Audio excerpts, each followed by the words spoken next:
Yes, we are back again after the break. So we were in the topic magnetism for grade 12. I hope you had gone through these questions.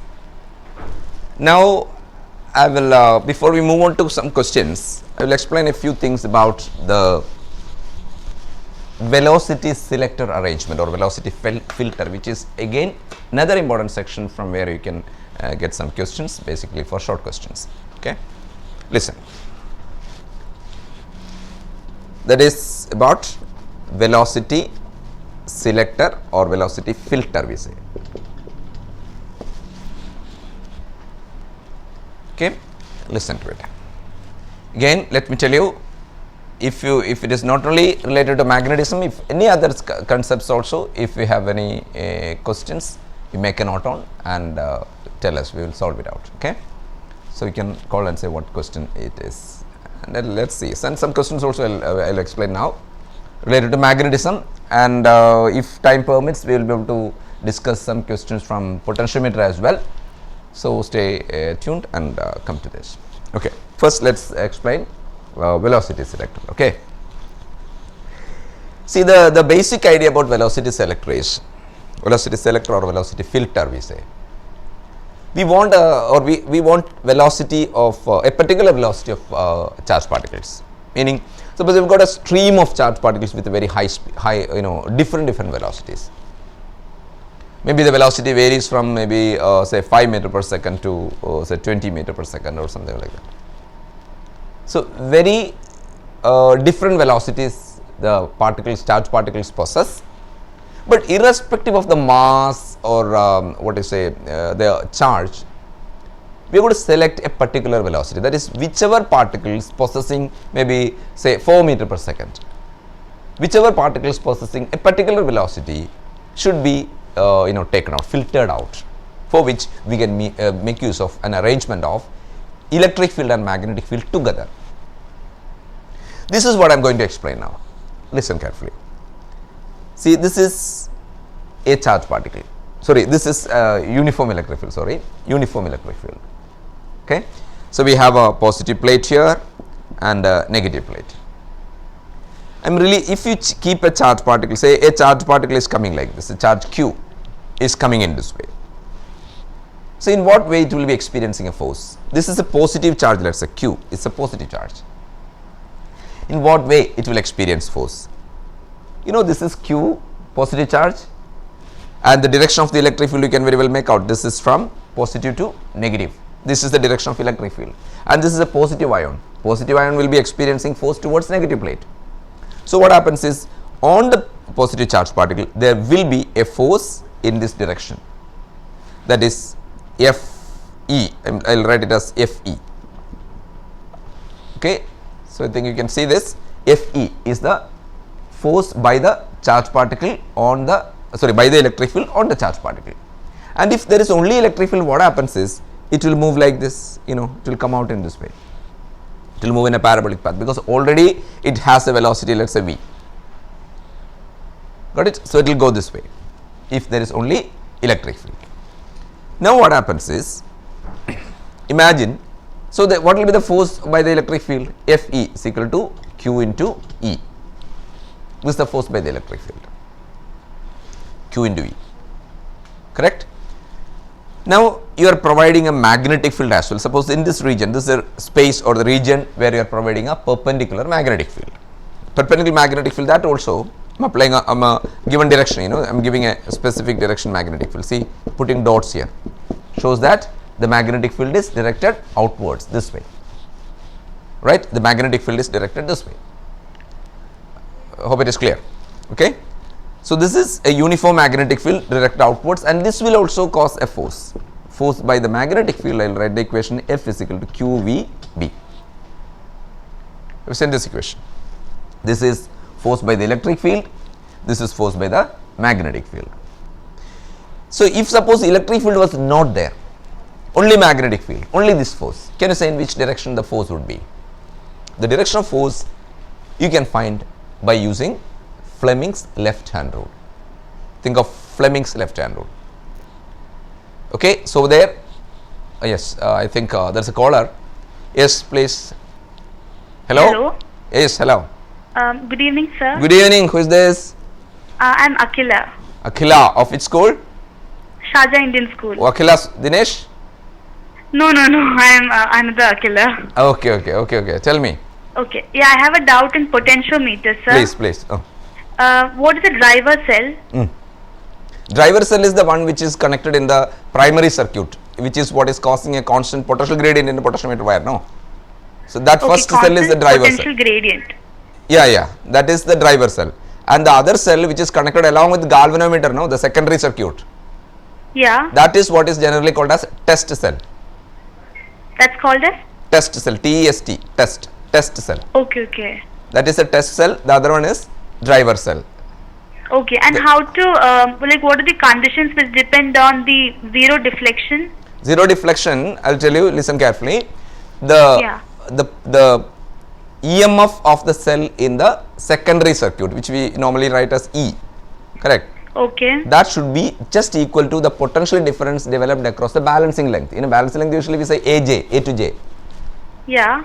So that is balancing length. So whatever PD developed by the primary circuit cell, that is driver cell.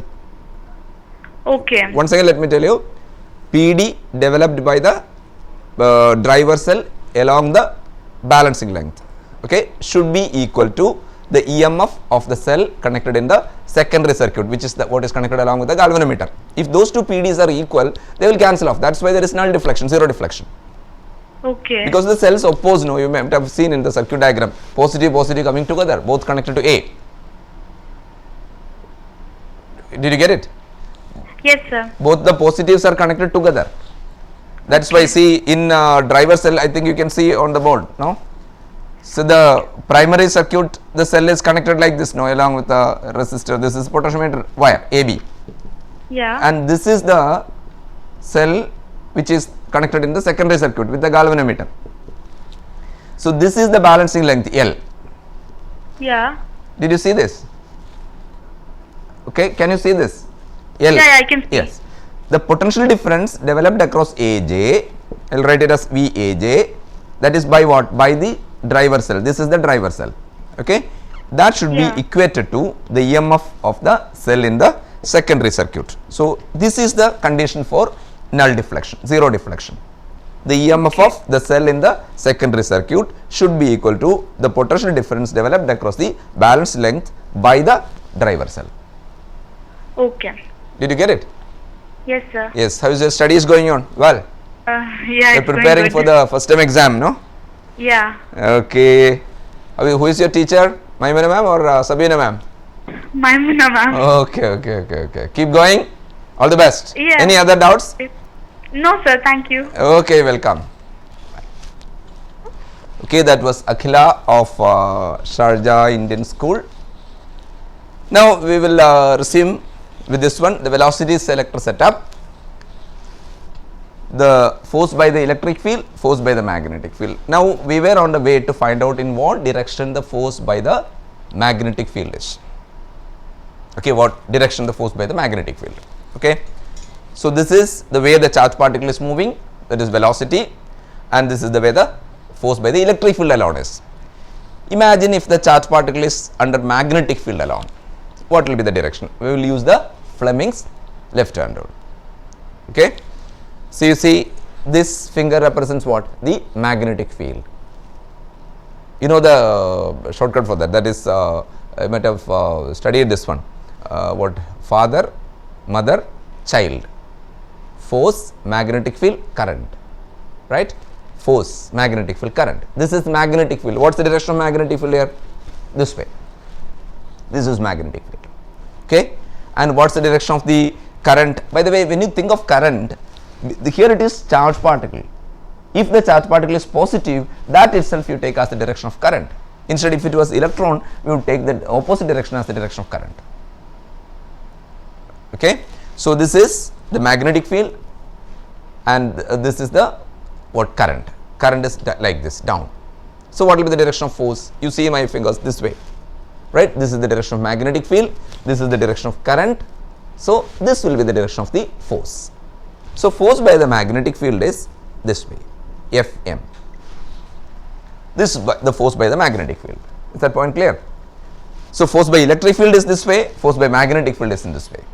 So, those charged particles which are coming under the influence of both the fields, we use a term over there, crossed electric and magnetic fields. Crossed means perpendicular. So, those particles which are coming under the crossed electric and magnetic fields, what will happen? They will be under the influence of both the fields, means they will experience force in both ways. But these forces are in opposite directions. Electric field exerts force in this way, and the magnetic field will exert force in the opposite way. Now, we have seen one point. The force by the electric field is dependent only on these two factors, not on velocity. Whereas force by magnetic field depends on the velocity. So, what we have to make out? We can make out from this that those slow moving particles will have only less force by the magnetic field, whereas fast moving particles will have more force by the magnetic field. Correct. So, that means those particles out, now we assume so many charged particles are coming in this way with different velocities. Okay. Those particles which are moving slowly, they will have a less force by the magnetic field. So, what happens? Which force will dominate?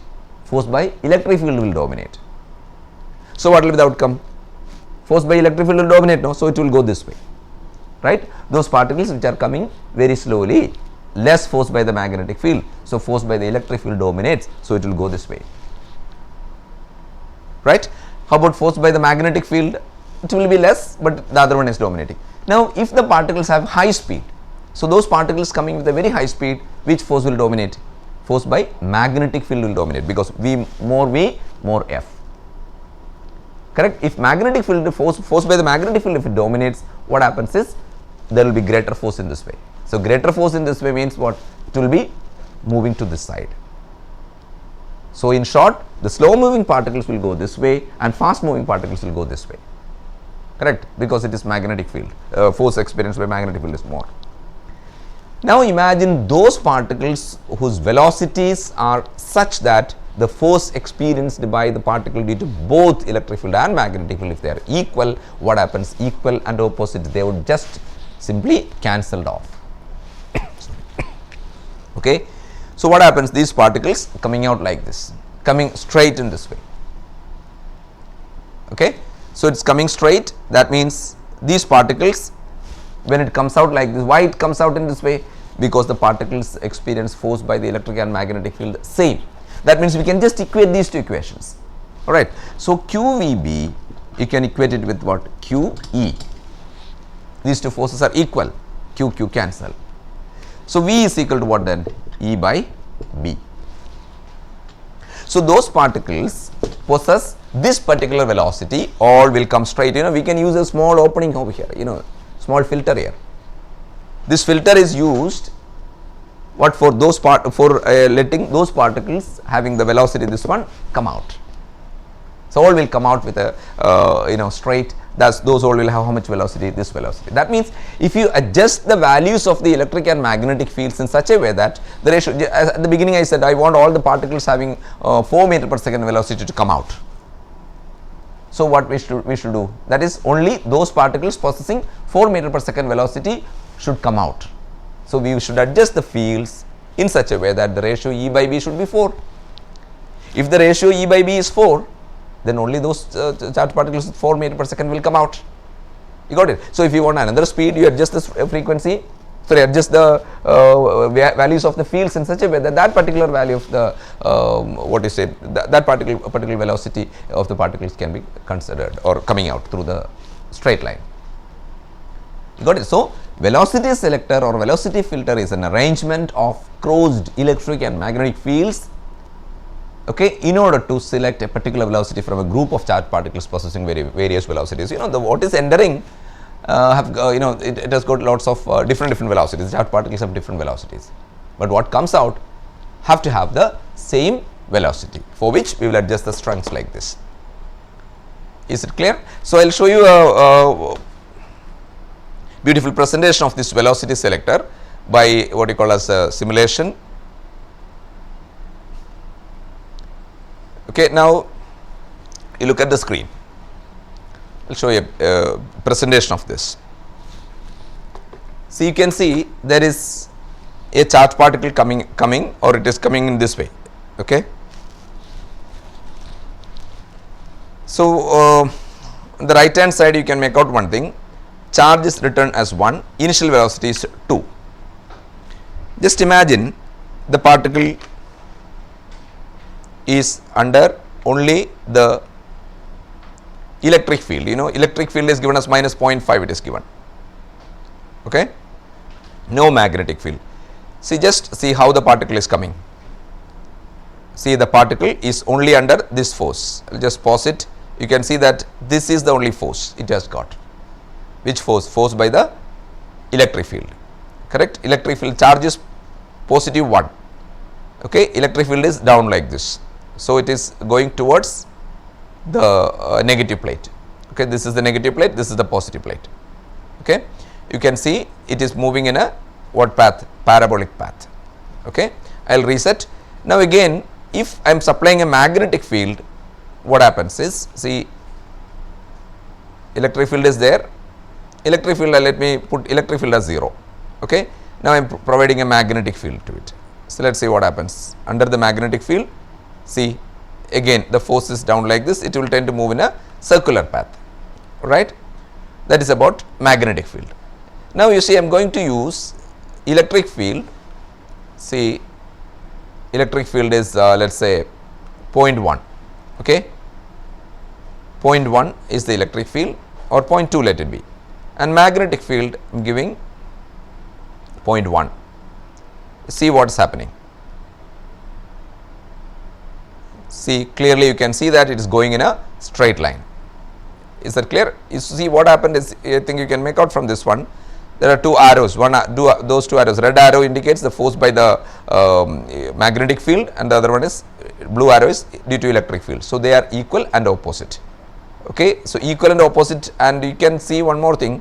So, if I increase it, 0.4 is the electric field and electric field by magnetic field now, 0.2 is the magnetic field. Now, let us see what is happening is the force is increased. Now, it is clearly seen, sorry, it is clearly seen this blue and violet arrows, they are in opposite directions, okay, opposite directions, and they are equal as well. So, what you can make out is it is going in a straight line. So, it is 0 what net force. So, what do you understand from this? Look at this data. See, initial velocity is 2, y component of electric field is 0.4 and it is 0.2. Just have a look at the board, what is written over here. See, look at the board. V is equal to E by B. So, if the velocity of the particle is E divided by B, that particle will go without any deviation. Now, again you see the diagram. See, in the presentation you can see the electric field is 0.4, magnetic field is 0.2, 0.4 by 0.2, right, that is 2, which is the initial velocity. Look at the velocity is 2 now. So, the ratio of these two is equal to the velocity, that is why it is going without any deflection. So, if I increase the value of electric field further, you see I am increasing the electric field alone. Now, what happens? One of the forces will be bigger. See, this force is bigger. So, it is not in a straight line, it is going, deviating path is there, okay. Or what you can say, if it is increased more, see 0.8 or yeah. Now, let us see how it is going to be. So, it is under a greater amount of force, it is going deviated path, right. This is the case of presence of electric field and magnetic field, which is what is causing the charged particle to move in a under different forces, okay. Now, I will explain some questions based on the magnetism again. I will do one thing, one question from potentiometer, I think I will explain, it is a time to discuss one question from potentiometer. So, I will show you, one second, just wait.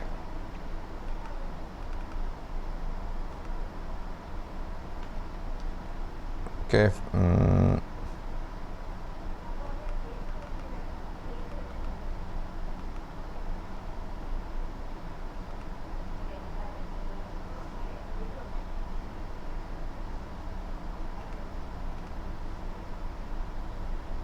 Say I will take out one question from potentiometer.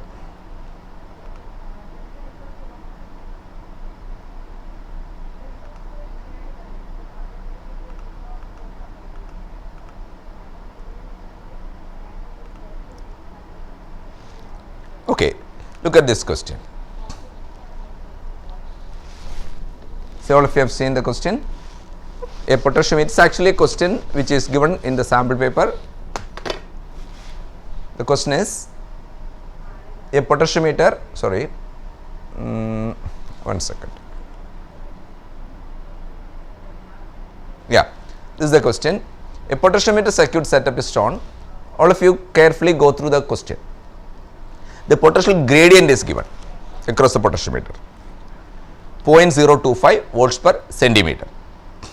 Okay, ammeter present in the circuit reads 0.1 ampere. Very carefully go through the question, diagram as well. Look at the diagram. So because I am not going to draw the diagram because time is very less, I will just explain how to solve it out. So those who did not get the question fully, you have to look at the sample paper, CBSE sample paper, question paper, and see what question it is. And I will just show the solution now. The question is simply, have a look at the diagram. All of you look at the diagram first. The first and second terminals of the key are closed. Then the balancing point is 40 centimeters.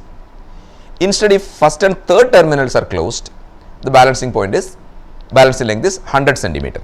Then you have to find the values of R and X. You can see R and X connected in the this part, in the secondary circuit part, R and X. Okay, so this is like this, 3 terminals. Okay, so 1, 2, 3. So if 1 and 2 connected, then what happens is only R is included in this. And potential gradient is given as point. I'll explain it very fast. If you did not catch up, you can get back to me again. We will see if the next time we will discuss in detail. Phi is potential gradient, and when connected like this, the balancing length initially found to be how much? 40 centimeters. And when connected 1 and 3, when connected like this, then this is not there. Then R and X together is there. Then the balance length is 100 centimeter. This is what is given. So you have to find out the values of R and X. So I will tell you the method. Initially this potential difference, as I explained this one to the girl who called from Sharjah school, the potential difference across this resistor is what is equal to potential difference across the balancing length. That is the condition for balancing length. Okay. So we will write PD across this. PD across this, how do you write? Current is given in the question as 0.1 ampere. So 0.1 ampere, we know potential difference is current into resistance. So 0.1 into R, that is PD across this, is equal to initial, the PD across the given balancing length, which is 40 centimeters. We can write it as phi L1. Phi is given as 0.025, L1 is 40. Right, this is 0.1 R. So R is equal to how much you get? On solving this, you will get, this is 1, okay, 1 by 0.1, which is 10 ohms. So we get R as 10 ohms. Right, and the second case, R and X together. R and X together, the PD across both together is what is equal to the potential difference in the balancing length, say phi L2. See, I think you can see this current into this part. Current is 0.1 into 10 plus X is equal to 0.025 multiplied by 100. All of you saw this? Solve this, and on solving this you will get, I think X is equal to 15 ohms you will get. So R is 10 ohm, X is 15 ohms. So you solve it out yourself, because I was explaining quickly because we don't have much of time to spend today. What we will do is, in case if you have any more questions, you can mail us, or as well a mail ID is also given, you can see that. If anything to be discussed, we will see in between before the examinations. If you want any sessions on physics, you can very well get back to us and say, we will go accordingly. Alright, this is, as I mentioned, it is your program. You try to make use of, my dear students, and I hope all of you will have a good examination coming up the next week. I think many of you will have exams, so let's hope for the best and be cool and try to recollect always after preparing the contents. Always you should try to recollect as much as possible, so that you should make sure, that is, instead of learning and thinking that okay, I finished learning and now I can relax, instead of that, take it in such a way that okay, after finishing this much, whether I will be able to present the answers tomorrow for the examination. You have to have a what you say, a recap or the output you have to take and write and see whether you will be able to present it or not. Okay. Anyway, let's hope for the best. I hope all of you will have good paper coming up, and again we will see with the next another topic, different bundle of questions. We can see again the next week. Stay tuned with NTV. Bye bye.